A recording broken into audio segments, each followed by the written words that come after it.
donne tout de suite la parole, peut-être, pour qu'on reste un peu dans la thématique. Si tu peux réagir à ce qui a été dit sur la question de la prise de parole comme processus d'émancipation, d'une certaine manière, même émancipation paradoxale, ça a bien été rappelé par Richard. Et voilà, et en lien aussi avec ce rapport à l'histoire et les narrations qu'on peut en produire aujourd'hui. C'est vrai que là, je me lance vraiment d'un exercice un peu comme... Mais vous êtes forts, les mecs. C'est vrai, je me suis dit, si j'essayais de faire comme un vrai professeur, quelqu'un qui a tous les bons mots et tout ça, ça marcherait peut-être. Non, je voulais venir un peu sur... Tout à l'heure, vous parliez par exemple de la relecture de l'histoire. Je prends par exemple le cas de Yaoundé, en Afrique, la plupart des capitales. Il faut savoir qu'il y a une énorme relecture de l'histoire à chaque fois. Parce que l'histoire en tant que référentiel est très importante pour libérer ou pour endormir. Ça dépend de comment on s'en sert.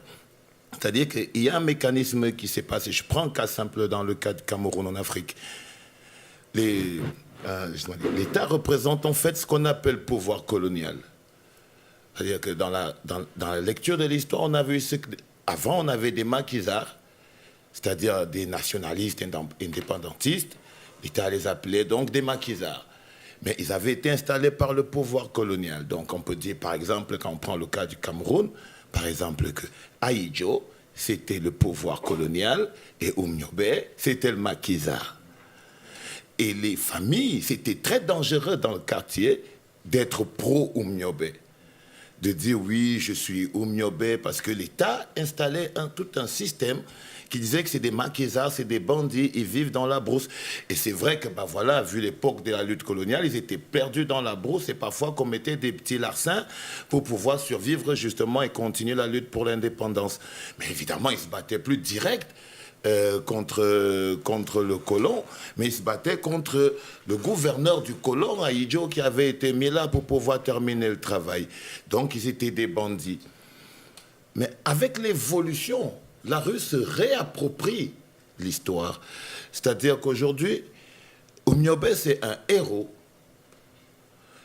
Les jeunes en font des t-shirts, en font référence comme étant un repère, quelque chose qui donne la force.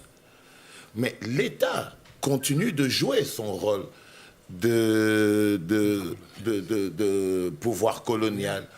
C'est-à-dire, chaque fois, dans des écoles en Afrique, au Cameroun, on efface l'histoire pour que les jeunes qui aujourd'hui cherchent la référence chez ces gens-là, chez grandes personnes qui ont fait notre histoire, n'aient justement pas de repère. C'est peut-être pour ça qu'on n'a pas de bibliothèque ou des choses comme ça, qu'on fait un peu la technique de la terre brûlée sur tout ce qui peut être référence aux jeunes aujourd'hui, parce que voilà, notre président, je crois qu'il y a quelques temps, il a même dit que si on s'est débarrassé des maquisards, c'est pas Boko Haram qui va nous dépasser. Ça veut dire qu'il a réussi à comparer Oumniobé, Martin Paul Samba, Charles Tangana à Boko Haram. Est-ce que je veux dire? Donc il y a cette réappropriation aujourd'hui qui est effective en Afrique et je crois que c'est ce qui redonne le pouvoir à la parole parce qu'à cette époque-là, justement, on ne se réfère pas par ce qu'ils ont fait la plupart du temps, mais c'est parce qu'ils ont dit, comment ils l'ont dit. Vous voyez, il m'arrive parfois de dire à quelqu'un, mon frère Oumniobé, il n'est pas mort pour que tu continues de vivre comme un animal de la brousse, mon frère, un peu de liberté. Tu vois? Donc, il y a déjà cette réappropriation de l'histoire de la part de la rue qui a un mécanisme totalement, on va dire, un tout petit peu différent. Mais en même temps, ça met sur la table le pouvoir d'émancipation parce qu'il faut pouvoir s'émanciper des concepts. Il faut pouvoir s'émanciper des idées reçues. Il faut pouvoir s'émanciper de la propagande. Et c'est difficile de s'émanciper de la propagande en Afrique pour la simple raison que la propagande est un mécanisme énorme de zombification qui n'a qu'un seul objectif, c'est détruire tout ce qui est comme valeur. Les valeurs qui peuvent permettre aux Africains de s'émanciper, donc à la jeunesse elle-même de s'émanciper. Il faut faire ce qu'on appelle la technique de la terre brûlée là-dessus. Donc il y a cette réappropriation de notre histoire qui est effective et qui fait qu'aujourd'hui, les jeunes en Afrique commencent à se rassembler entre eux, que ce soit dans des agoras, que ce soit dans des petits groupes clandestins, mais pour pouvoir se former, pour pouvoir discuter, pour pouvoir prendre des références, pour pouvoir se dire... Ils essayent de nous faire croire que tout le monde veut sa part, que tout le monde est individualiste, mais qu'il n'y a jamais quelqu'un qui est mort pour ce pays, qu'il n'y a jamais quelqu'un qui s'est battu pour le bien collectif, que personne n'a jamais risqué sa vie individuelle pour que ça aille bien. Donc vous n'avez pas à vous mettre ensemble parce que ça ne fait pas partie de notre culture. Chacun doit toujours se bagarrer pour qu'il reste tout seul. Donc tout d'un coup, on n'a pas une vraie notion de peuple. On prend un malin plaisir à dire en Afrique, la plupart du temps, c'est pas un peuple. Mais c'est des foules, en fait. C'est des foules parce qu'un peuple, sois sérieux, un peuple, c'est bien commun, c'est lutte commune, on est ensemble, collectivité, valeurs communes. Mais la foule, vous voyez comme elle est. Elle s'éparpille. Elle est individualiste. Elle est instable, elle complote. Elle est même corrompue. Parce qu'elle est prise un à un. Et c'est ce qui se fait en Afrique dans la gouvernance. Et nous, qu'est-ce qu'on fait en tant que jeunes dans la rue?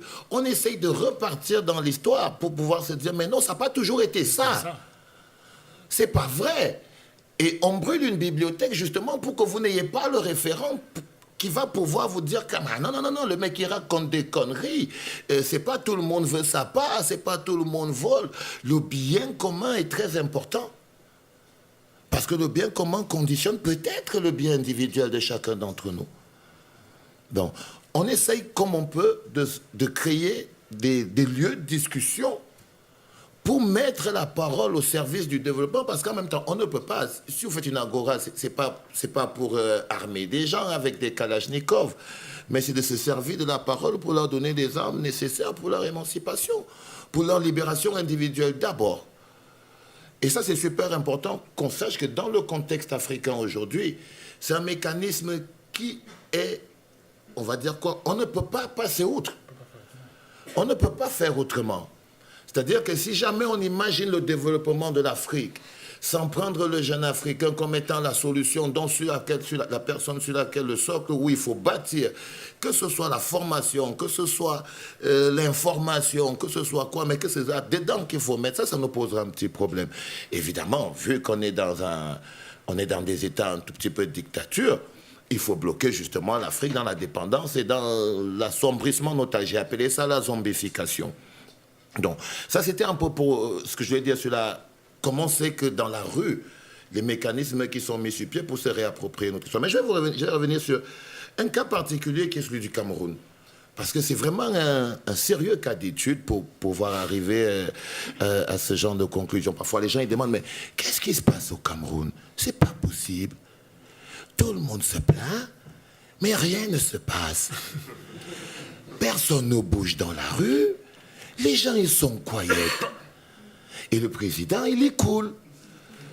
Vous voyez? Mais c'est parce qu'à un moment donné, on n'a pas compris que ce qui se passe au Sénégal, ce qui se passe au Burkina, ce qui se passe en Côte d'Ivoire, c'est pas ce qui se passe en Afrique. La France n'est pas l'Espagne. OK? C'est-à-dire, à un moment donné, vouloir toujours appliquer une solution qui aurait marché là et qui devrait automatiquement marcher ici. Je trouve quand même qu'il ne faut pas tout dogmatiser à chaque fois, parce que si vous voyagez un peu, parce qu'il faut quand même voyager, vous verrez très bien que c'est totalement différent. On est juste content de se checker l'épaule comme ça. Mais à part ça, je vous promets, un Ivoirien, ce n'est pas un Camerounais. Du tout. Vous voyez? Et Paul Biya, il n'est pas Ouattara. Et Paul Biya, il est au pouvoir depuis plus longtemps qu'Ouattara. Alors il faut vous poser la question, qu'est-ce qui se passe? Mais il y a un mécanisme qui s'appelle la conservation du pouvoir. C'est un régime. C'est pas on dit non, on est démocrate et conservateur. Hein? Non. La conservation du pouvoir est un régime. C'est une méthode de gouvernance qui a pour objectif de maintenir un homme au pouvoir. Tout le monde travaille pour maintenir un homme au pouvoir. C'est l'objectif. Si on crée la police, c'est pour maintenir un homme au pouvoir. Si on crée une université, c'est pour maintenir un homme au pouvoir. Quoi qu'on fasse, c'est pour ça. C'est un tout petit peu un mélange de démocratie, de dictature et de monarchie. Vous voyez un tout petit peu Le cocktail Molotov un tout petit peu compliqué. C'est-à-dire c'est une dictature parce que le mec il gagne quand même son élection à 94%, donc vous pouvez toujours crever. OK? Mais il s'est bien arrangé pour que personne n'ait envie de voter parce qu'évidemment on est 27 millions au Cameroun et on est 4 millions inscrits sur les listes électorales. Ne le prenez pas pour un con, il n'a pas besoin de tricher. OK? Il suffit juste qu'ils mettent 27 bougres hors de la course en leur disant vous pouvez crever les amis. Pour que personne n'aille même s'inscrire sur une liste électorale pour pouvoir participer. Donc on n'est que 4 millions inscrits là-dessus. Le gars, il a 30 ans de pouvoir. Vous vous imaginez qu'il ne peut pas mettre 4 millions dans sa poche, qu'il est obligé de bourrer les urnes. Le mec, il est technique. OK? Mais après, j'entends, ouais, les mecs, ils ont bourré les urnes et tout. On s'étonne que ça ne se voit pas au Cameroun. Mais non, on ne bourre pas les urnes au Cameroun. Non, on empêche les Camerounais d'exister, donc eux, ils ne vont pas aux urnes. Okay? Donc c'est vraiment un mélange de démocratie et puis après c'est aussi une monarchie. Après c'est aussi une monarchie parce qu'il y a également ce mécanisme clair qui veut que la plupart des ministres, prenons à la base, la plupart des ministres sont en même temps ministres, ils sont en même temps chefs de village. Vous voyez ce que je veux dire? Et le président, il est le président mais il est aussi le chef de tous les villages. Donc il ne veut pas de contre-pouvoir. C'est-à-dire le pouvoir traditionnel pourrait être un contre-pouvoir. Mais non, là, il faut l'annuler. Mais après, il y a aussi le côté sorcier. Donc, il faut aussi qu'il soit un peu l'homme-lion. C'est-à-dire un mec qui peut être un lion quand ça lui prend la tête. Donc, il crée des dogmes. C'est un peu comme dans tous les royaumes. Donc, c'est un roi. Et il le fait même de manière claire. On fait toute une journée à la télé où le président fait le tour des villages, comme ça, et où tous les rois lui font un dos. C'est toi le patron maintenant. Et donc, c'est vraiment aussi une monarchie. Mais évidemment, c'est aussi une dictature, n'allez pas croire. Parce que la violence, elle est là. Elle est psychologique, elle est agressive. Je préfère encore lire mon nom sur un mur en disant « Toi, tu es totalement censuré et tout ça. » Au moins, ce serait clair. Mais quand il te fait vivre comme un pestiféré, c'est-à-dire tout le monde a peur de toi. Moi, je suis un artiste. Vous croyez que j'évite quoi? J'arrive même pas à faire un concert au Cameroun. Mais c'est pas parce qu'on a dit Valsero interdit de faire le concert. Non, je suis sûr qu'il y a quelques libertins qui allaient se lever pour dire non, c'est pas normal, la liberté d'expression, blablabla. Paul Biya, il veut pas avoir des problèmes avec les organisations pour la liberté d'expression. Non, il faut détruire la parole. Il faut détruire le pouvoir de la parole. Il faut que vous continuiez de parler. Comme ça, on ne pourra pas m'accuser d'empêcher les gens de parler. Mais ce que je vais faire, je vais détruire la parole. Comme ça, elle ne servira à rien. Vous pourrez toujours gueuler autant que vous voulez. Si vous arrivez à Yaoundé et vous trouvez le nombre de presse qui titre tous les jours « Paul Biya est vieux, il a volé 3 milliards, Chantal Biya, c'est horrible ». Non, mais ils rigolent même de vos conneries. Parce qu'il sait que ça ne sert à rien.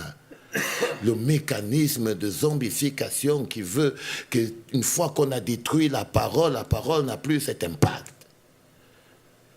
Évidemment, quand un mec organise un concert, il dit ouais, on va inviter Valsero. Le mec, il te regarde comme ça. Il dit frère, qu'est-ce qu'il y a? T'as un problème avec moi ou quoi? Tu veux inviter Valsero, il y a des tonnes de chanteurs partout. Tu crois que moi, je vais avoir des problèmes avec le patron? Donc, les mecs, ils créent un contexte d'autocensure. Tu deviens le gardien de ta liberté. Toi-même, tu surveilles ce que tu vas dire dans ta bouche. C'est interdit. Oh, j'ai failli dire ce truc-là. Tu ne le dis pas. Donc, quand tu as mis sur pied ce mécanisme de zombification et de conservation du pouvoir, mais tu vas voir comment il devient mesquin, parce que pour contrôler le pouvoir, évidemment, il faut contrôler la créativité. Et les gens, ils s'étonnent pourquoi, au Cameroun, par exemple, il n'y a pas de salle de concert. Il n'y a pas de société de production, la musique n'est pas structurée. Parce qu'en fait, les producteurs, c'est les ministres. C'est les préfets, parce qu'ils donnent de l'argent. OK? Tu chantes son nom. Parce qu'après, si tu mets Universal au Cameroun, ils peuvent toujours crever. Moi, j'ai chez Universal direct, quoi, tu vois. Mais non, le gars, il veut garder ce pouvoir aussi. Le pouvoir d'orienter la pensée, la créativité. Là, on est entré dans la sorcellerie, les amis. C'est-à-dire que le mec est un chanteur. Il sait que s'il ne commence pas sa chanson par Maman Chantal Biya, la mère des orphelins, il est mort. Ce sera diffusé nulle part. Mais en même temps, il a des gamins et il faut qu'ils vivent. Et en même temps, il a la pression de ses voisins pour dire, mais pourquoi tu ne laisses pas ce truc, mon frère? Ah, tu vas finir par mourir.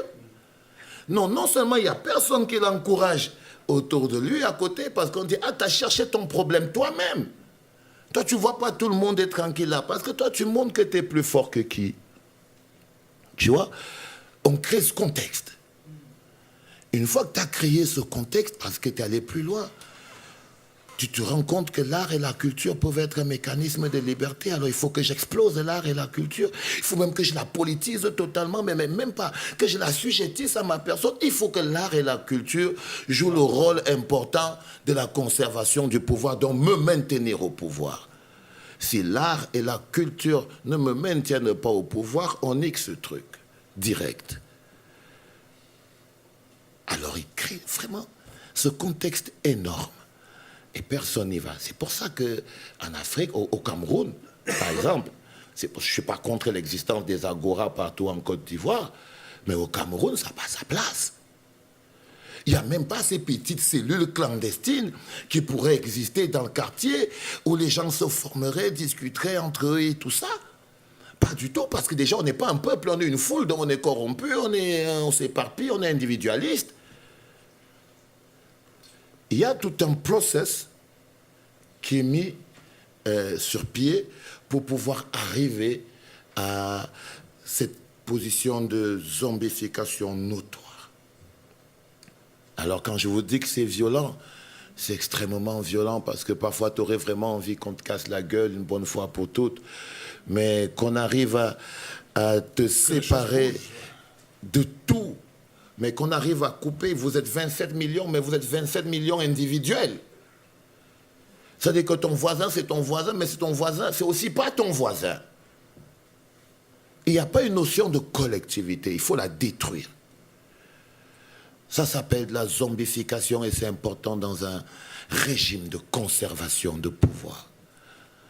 C'est pour ça qu'il sait que quand tu es président dans un régime de conservation du pouvoir, tu peux faire 30 ans.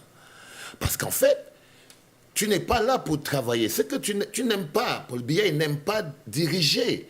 Il ne fait pas de conseil de ministre. Il n'aime pas le travail qui existe derrière la fonction de président de la République. Il n'aime juste que les honneurs.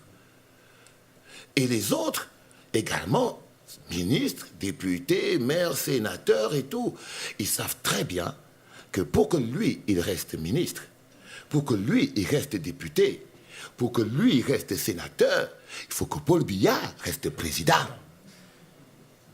Et tout le monde travaille dans ce sens-là, pour chacun rester à sa place.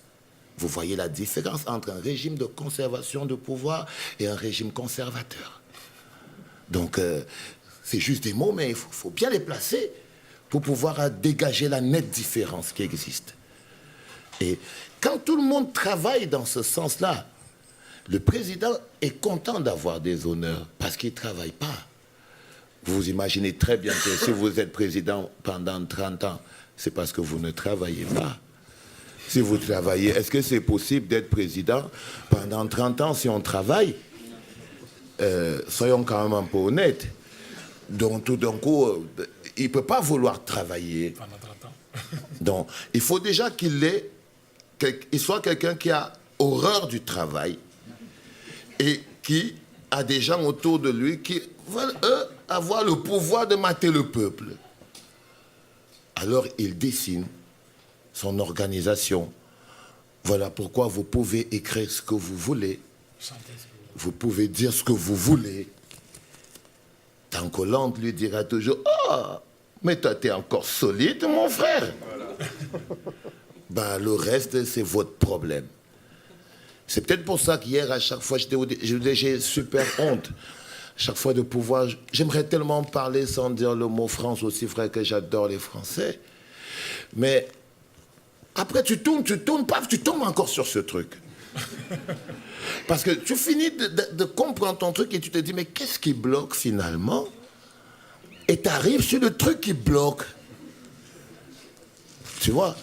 Et tu te dis, Seigneur, my godness, Là encore, on n'est pas sorti de l'auberge. Hein. Donc, on essaye comme on peut, mais pour s'approprier son histoire, c'est qu'il faut qu'elle vous serve à quelque chose. Il faut faire une étude historique pour savoir qu'est-ce qu'on utilise et qu'est-ce qu'on n'utilise pas. Contre quoi on se bat? Qui est notre allié et pas notre allié?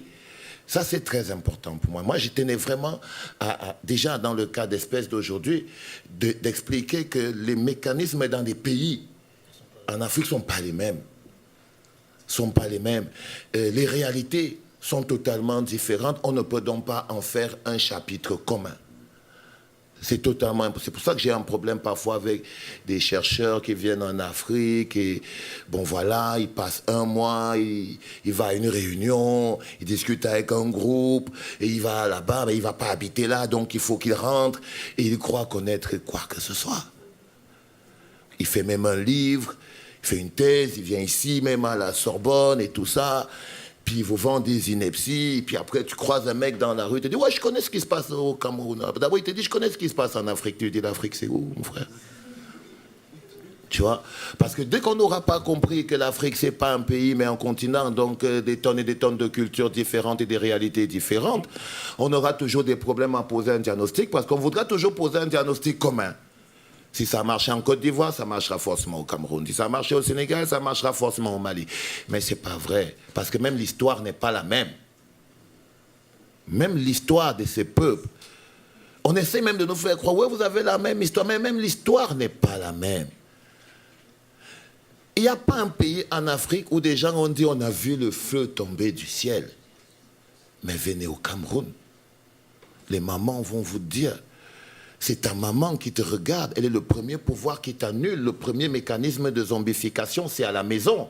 C'est ta mère qui te dit, toi, ton truc de politique, tu dors à la rue le jour où je t'entends encore contester même quoi que ce soit. Moi, j'ai vu le feu tomber du ciel, mon frère. Pour ceux qui ne savent pas, c'est quand un petit pays comme le Cameroun est attaqué au napalm. Et pour ceux qui ne savent pas, c'est ce carburant énorme qui, juste au contact de l'air, prend feu. Donc, des gens, ils ont leur histoire. Ils ont leur traumatisme, ils ont leur... Et justement, dans la conservation du pouvoir, on vous le rappelle toujours de manière très, très subtile. Les gens disent, ouais, ils veulent que vous sortez dans la rue, comme ça, ils vont se planquer à Paris, et quand on va tuer vos enfants, pourquoi on va les tuer? Parce qu'ils sont sortis dans la rue. Mais on te donne ça comme un exemple pour que toi, tu gardes tes gamins dans la maison.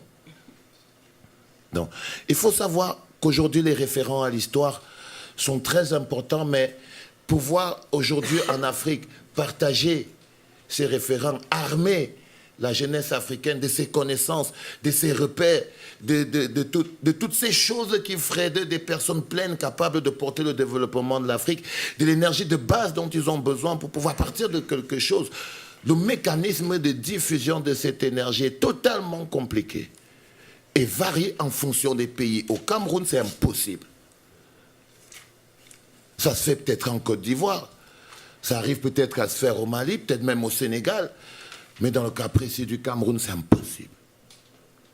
Donc c'est une autre réalité. Il faudra appliquer un autre mécanisme. Il faudra réfléchir, aller encore un peu plus loin.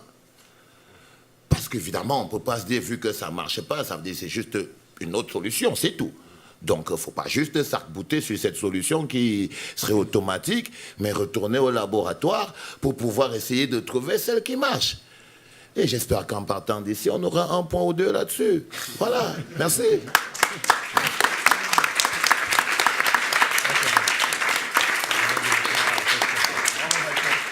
Quand on vous disait qu'on avait un autre Camerounais théoricien de l'assujettissement. Ouais.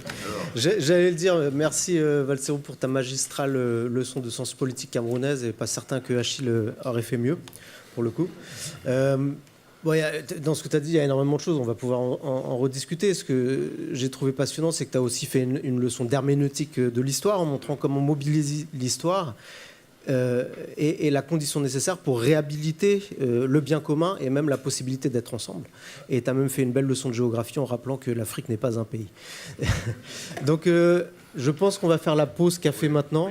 Et on va donc enchaîner ensuite avec la deuxième session. Je vous demande, quand on vous rappelle après le café, de revenir assez vite, parce qu'on a nos deux collègues de Paris Diderot, Paris 7, Didier Nativel et Odile Gerg, qui malheureusement, en tout cas enseignent cet après-midi. Et donc il faudra qu'on finisse assez tôt la deuxième session.